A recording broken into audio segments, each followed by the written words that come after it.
World's largest free airdrop. It's coming. We just released the bridges. So the bridges are now public. What did we need to release Pulsechain? We need a working consensus network. Testnet's been working for months. Working great. We need Uniswap front end. It's done. We need go.hex.com working. It's done. We need bridges working so people can go from Ethereum to Pulsechain and from Pulsechain back to Ethereum. It's done. Go test it. Pulsebridge.com. Or Pulse, actually, let me check the URL. This is not my URL.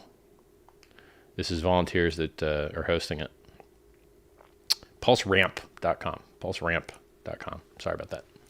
So, yeah, and you could take your Hex, take your Ethereum, bridge it to Robston Ethereum testnet. Take it back. Go both ways. So this shows that we'll be able to take that economic energy from Ethereum, put it right into Pulsechain, save everybody on those fees. Hey, Ethereum's dumping. Fees are cheap, right? No, fees are still terrible. I can't win any harder. Any updates on the PulseX DAO token? Nope. That's the next thing to tick off the list. So it's still published the sacrafice totals and the DAO token because everything else is ticked off, right? To go over it again, we've got working consensus network. We've got Uniswap front end. We've got bridges. We've got go.hex.com. The PulseX actual swapping thing is easy,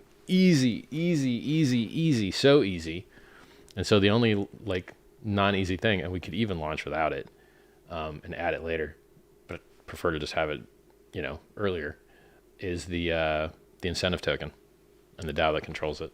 So, but we could just go to market without that stuff. Go test the bridge. Go test the testnet. Make sure it works good, All this stuff is public now. You could test the bridge publicly. You could test the testnet publicly. You could swap your coins publicly. The only thing that's not public is the DAO,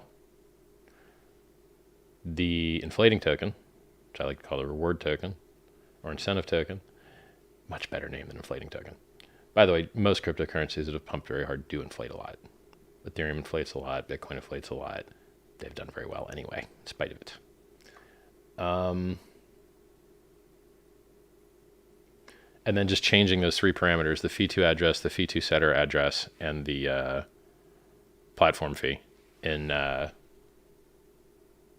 PulseX, Uniswap v2 fork. So it's close, man. It's close. I'm really happy about it. Let's do a refresh. How much more sacrifice has come in?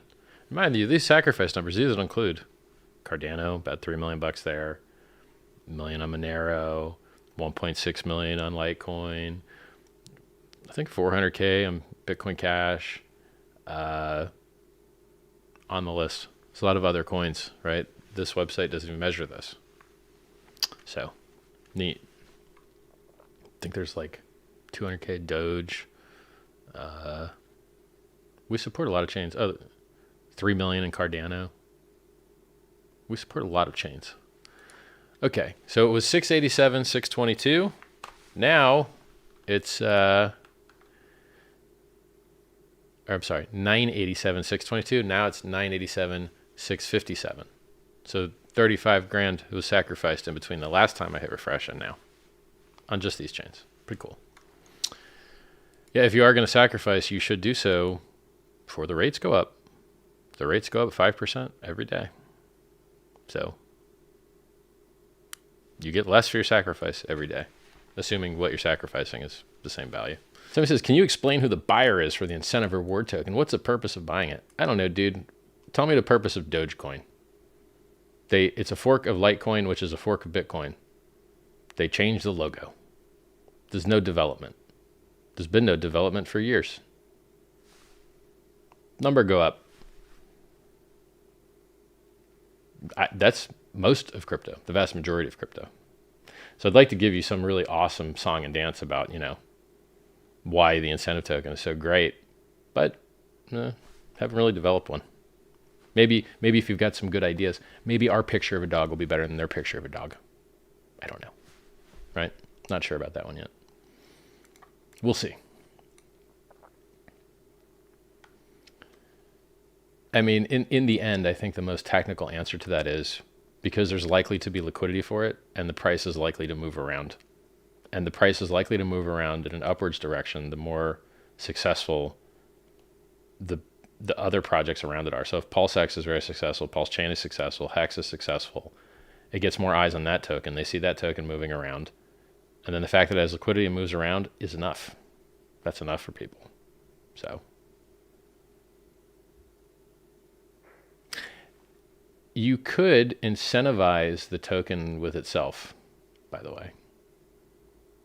So when the incentive token incentivizes you to become a liquidity provider for other things, like Hex or Pulsechain or PulseX, or bridged in ERC20s, which it should. Like, we're focusing on rewarding people for bridging those ERC20s in to back the value of the PRC20s that they got for free. We want to reward them for backing their own bag's value. Smart.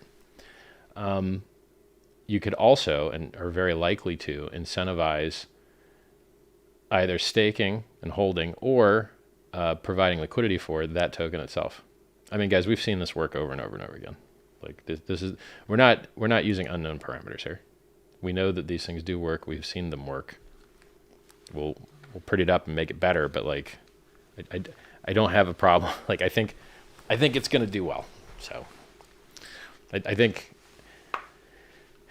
it is the least favorite of my tokens that I've designed, but that's okay. It's probably still going to kill.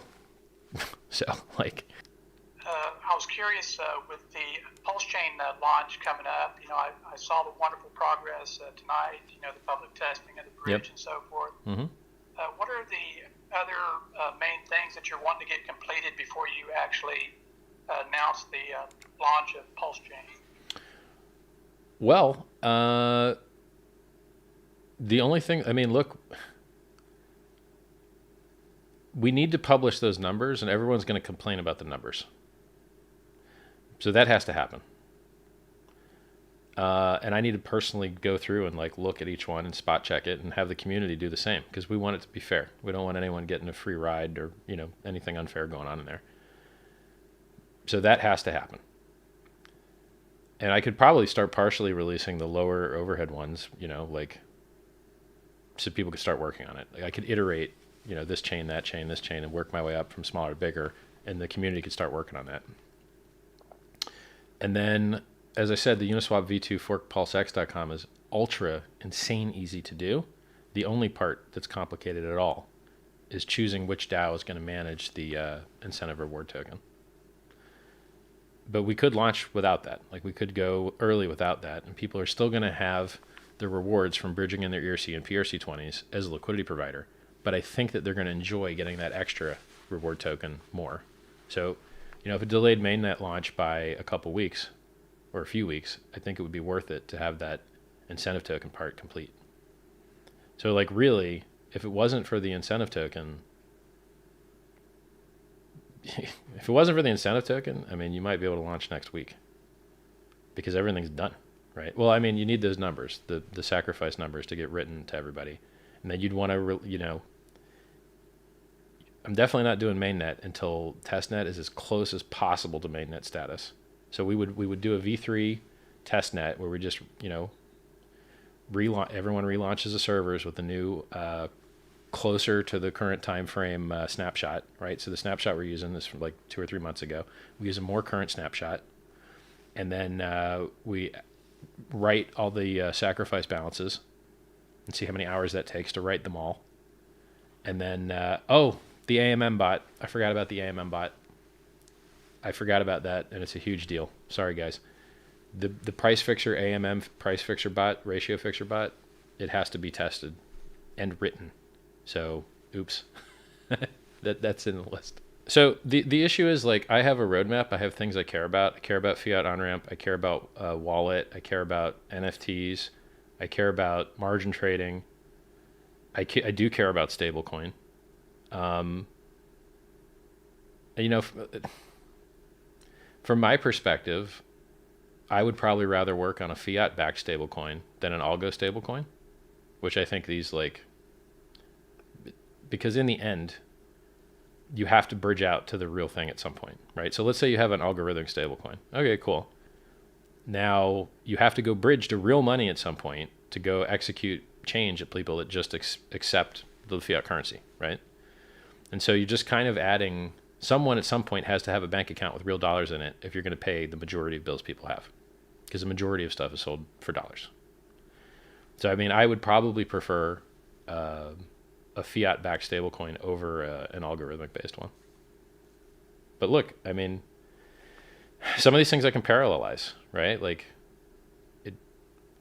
I have big dreams, and this is the year for infrastructure. So, yeah.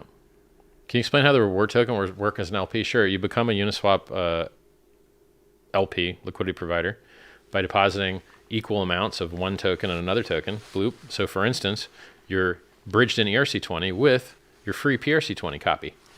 Bop, put them both in a liquidity pair. Now you're making fees when people trade back and forth. Then what you're issued is an LP token that proves that you did that. And that LP token you put into a different thing. And if it sits in that thing, you get rewarded with an extra token on top. So just sitting the LP token there, proving that you are an LP, rewards you with the extra incentive token. That's how that works. Soon we'll have a fully vertically integrated system. Value storage, Hex, trading, PulseX, consensus network, Pulsechain. All you're missing is wallet and fiat on-ramps. Maybe margin trading, which is kind of gross. Maybe NFT, which is kind of gross. But, you know, you don't need that for vertical integration. And why would I buy Ethereum if I care about the environment? It could be years until we see some kind of ETH 2.0. Yeah, it's true. I mean, Vitalik was on somebody else's live stream saying that he could see ETH 2.0 being done in 6 years. Yep. From now. Like, okay. But I think that statement, to qualify it, was like all of it being done. You know, they could get some done earlier, but they've never... I'm pretty sure we're going to be getting to market before that. So we're going to be happy. And when ETH2 comes to market, do you get free coins? Nope, you don't. Do you get centralized, improperly set up staking where everyone has to have a minimum of 34 coins to do it? And then everybody gives their keys to the guy that had the 34 coins, and then he runs away with the money? And we've already seen this. People have lost over $100 million to Ethereum 2.0 staking because the guy just lost the keys. Well, guess what? We designed it better. You don't have to part with your own keys. You don't have to give your keys to anybody else. We have a better design. It's more decentralized. This is better. There's about $1 billion raised for freedom of speech currently. Well, the freedom of speech was last time, a little bit less. Freedom of movement and assembly is this time. So Pulsechain was freedom of speech, and PulseX is freedom of movement and assembly. And that, if we look right now on pulsexlead.com, which they've just upgraded, it now has the BSC chain sacrifices, which are 40 million on there, and some other ones. I think it's got, let's refresh it, and the pop-up will tell us. It's got the Ethereum chain, Binance Smart Chain, rather. They're different. Matic and Polygon is the same thing as Matic. So, yep. There's 987,622,222 currently sacrificed there. And it's pretty neat. So I think one of the coolest things that they've added to pulsexlead.com is that you can actually see the multipliers now. So the first guy, the number one guy, his guys go sit in the front of the theater and they push everyone else back. So he's getting the largest share of the bonus. So he's getting a 2.5x multiplier down to 2.42x. And he's getting that on his $48 million sacrifice. The $30 million sacrifice underneath him is getting a 2.42 to a 2.38 multiplier. Now, these differences between the two are larger than you think because the first X doesn't really count. That's your base. That's your one. So really, this is a 1.42 bonus compared to a 1.5. So it's a bigger difference than you think. Like going from 1.75 to 2.5 is actually a 2x difference in bonus. Because you were getting a 0.75 bonus, and now you're getting 1.5 bonus.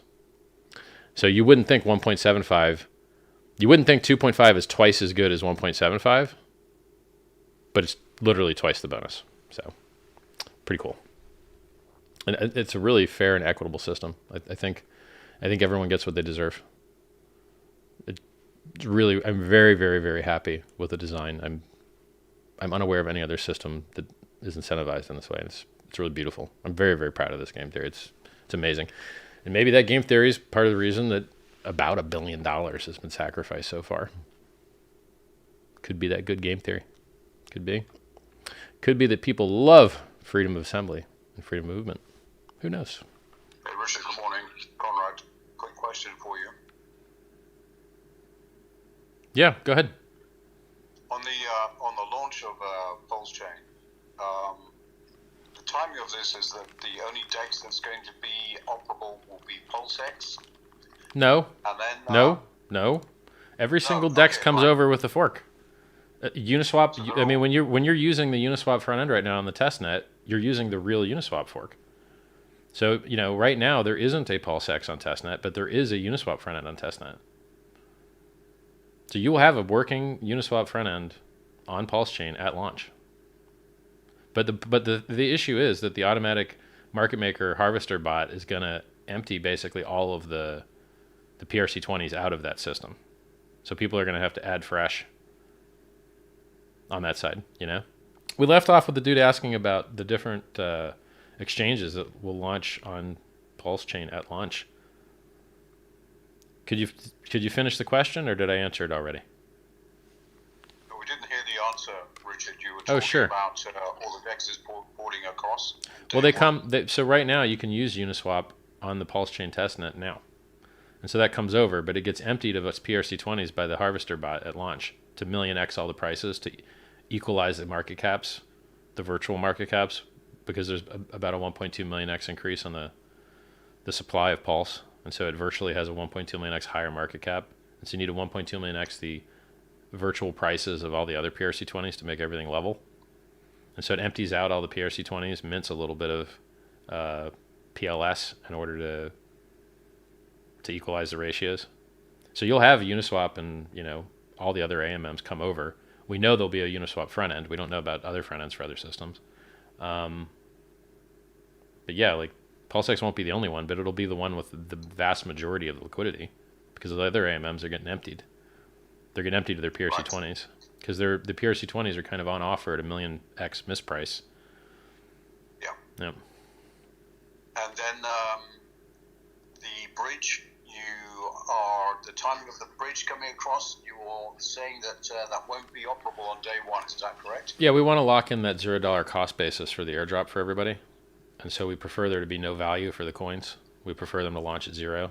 And so people can swap coins. You want to swap from your PLSX that you got from sacrificing for the for the PulseX sacrifice phase. You can swap that into PLS before it has a dollar value. So you can swap PLS for PLSX and anything else you want in the ecosystem, because that'll be one of the first transactions after the chain launches. Is the automated market maker bot is going to get to do its thing before anyone else, and then the pairs will be created for all these things you care about. People, trading PLSX versus PLS, things like that, and then all that will have no dollar value. It'll all be worth nothing in the beginning, and then you open up the bridges, and then as soon as someone bridges in a stablecoin and it pairs to something, then everything has a price at that point, I think, right? And then the amount of liquidity there affects the degree to which the price is real. And so we want to. So basically, we delay the bridges so that people can move things around without a dollar value. But there's obviously still some value, just might not be monetary, right? So if you want to get out of PLSX into PLS, you'll be able to do that, and the market will set that rate. And then you open the bridges a day or two later, and then everyone can take their ERC20s, pair them with their PRC20s as liquidity provider, make fees, receive the incentive token, and then get in and out to fiat. Because unless there's direct exchange listings, you do want to get in and out to real money, and so that will be primarily through bridging back to Ethereum. So people will bridge over stablecoin into Pulse. They'll trade, have fun, trade, low fees, high throughput, lovey, world's largest airdrop, having the time of your life. And then when you want to take your profit, you can take it out to Ethereum and sell it on exchange. Take it out to a stablecoin, to the Ethereum network, sell it on exchange. Is how that works. Okay. And you're thinking about giving people about 48 hours before you open up the bridge then? 24 to 48. I mean, we basically, a lot of these numbers we kind of would prefer to keep vague because it prevents people from trying to game the system. And I don't even know that you could game the system, but maybe you could. And it's just better to leave it vague so that it makes it harder if there is some type of counter game theory that could be executed, that they just can't do it, you know? So for instance, people could try and avoid getting harvested by the bot by pulling all their ETH side liquidity before the fork. But then if they don't know when the fork is, they'd have to derive themselves a profit from market making for that period of time. And so there's a cost for them to try and game the system. Yep, totally. Yeah, okay. All right, thanks for clarifying that. My pleasure. Good question. What I've learned this weekend is there's so many people out there. They've never heard about it. Well, they've heard about it, but they can't participate because of Ethereum gas fees. Yeah, right. Africa. I mean, we handled all kinds of stuff this weekend. Right. And so, what do you think that's going to do to the volume? You know, if everyone can participate, you know, not just big bag holders. Like you said in the past, you know, there's so many. Well, look, it's nice to on-ramp those guys, but rect plebs don't really move the candles that much.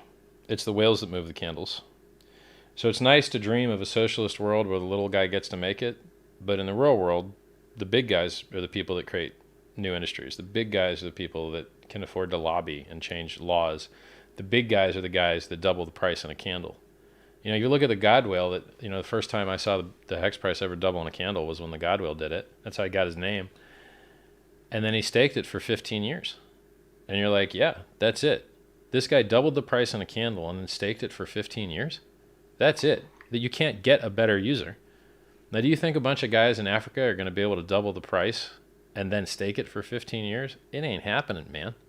So you need these whales. These whales can do things that just nobody else can do.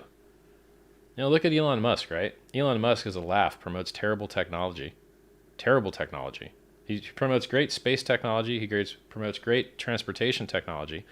And he promotes inferior, trash tier cryptocurrency technology. To troll, I guess. It's very weird for a technologist to choose the inferior, undeveloped, poor choice.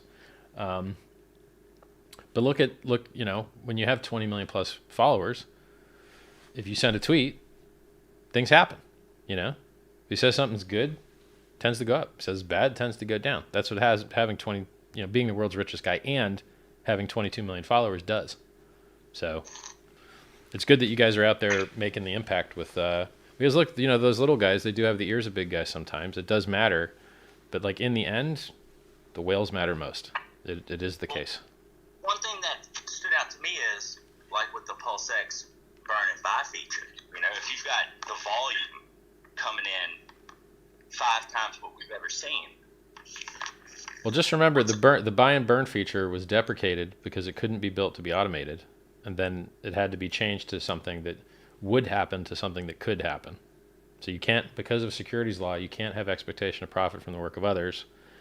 And therefore, whatever might have the keys to that address might do stuff with it. And you just have to watch and see what happens because I can't give you expectations. Do you know what I mean? Exactly. Yeah. So, one last thing. If you ever need somebody to dunk on people for you, Thanks a lot, man. I appreciate it. That's great. all right, bud. Thanks, man. Pleasure. Keep up the good work. Thanks. You can set me down. And then I was So, down. I mean, And, to tell you guys how important the top 1% whales are, the top 1% of people own half of everything. Half of everything. So, you know, if you don't have the top 1%, you're missing half. Now, how much do you want to bet? How much do you think the top 20% owns? It's probably like 95% of everything. So whales matter more than you could imagine. Yeah. You guys should be trying to reach out to some of these, you know, any of these big time guys that wants to have a chat. The guy that called the top is ready. Hey, Richard. Yep. 2 quick questions. Mhm. One, will the bridge that you mentioned, in order to bridge over, will it cost in Ethereum or will it cost in Pulse? And second, kind of a personal question. I think you're going to have a fee either direction, but I think that it might just be free one way for a while because it's just so cheap. But like basically, Gotcha. you're gonna have to, if you're bridging out of Ethereum to Pulse, you're gonna have to send your coins to an address on the. I think you actually have to call contract function as well. It's not just sending your coins. You have to call the bridge contract function on the Ethereum network, and so that will have a cost perhaps similar to a Uniswap cost. I haven't tested it myself to measure the gas. You go do it yourself. Richard. Yep. Samantha Lorian, how you doing, man? Doing good. How's it going? It's going great, man. I just want to thank you. Been able to change a lot of friends' lives with Richard Hart products. Nice, man. I'm glad to hear that. It's been a journey with you. First time to talk to you, but love you, brother, and just keep going. It's my pleasure. I have a kind of a fun question regarding this narrative. There's a lot of people that can drum up narratives, as you know, about what you think and what you're going to do ahead of time. But regarding the game theory on the when to launch Pulse, as soon as it's ready. Because you have game theory regarding everything. Do you have? I don't. I think that getting out earlier is better than trying to like time a bottom or anything like that. Earlier is better.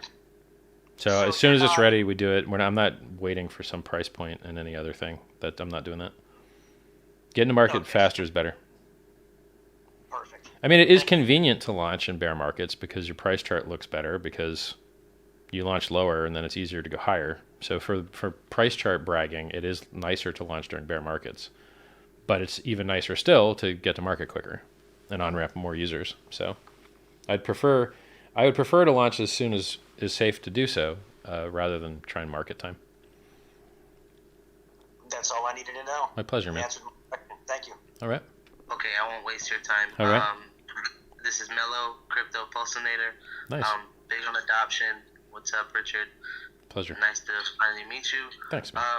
So PulseX DAO. I would like to speak a little bit on that, or Sure. ask on how that might specifically be working. Is it going to be weighted? Well, like the other guys DAOs? the guys that have, well, it's probably going to be similar to other DAOs. So basically, the DAO chooses which pairs get rewards, and it chooses the size of those rewards, and it may also set the rate of inflation for the reward token. And I'm looking at other known good parameters from other similar systems for that. So if I know stuff works well, I just polish it, make it a little bit better, but I won't go wild and do something crazy that's risky on it, I prefer to be better than known good things than try something totally alien and then risk it. Okay, perfect. Yeah. And when do you expect will you start, I guess, voting, will it be for the name? And when would that be, you think? I don't mention name. Well, He's been bumped out for a second, but I'm sure he'll be back in less than I don't know that answer, man. I mean, weeks is the answer, my guess. Because I've got to read a lot of code, I've got to dig into a couple of these DAO platforms to see which ones I prefer. And I've got some of my devs doing that already as well, but it's time consuming, right? So that's a couple weeks thing, at least. Okay, cool. Yep. Thank you for letting me speak. My pleasure, And man. hope we all succeed. Mad gains. And yes, sir. Thank you, man.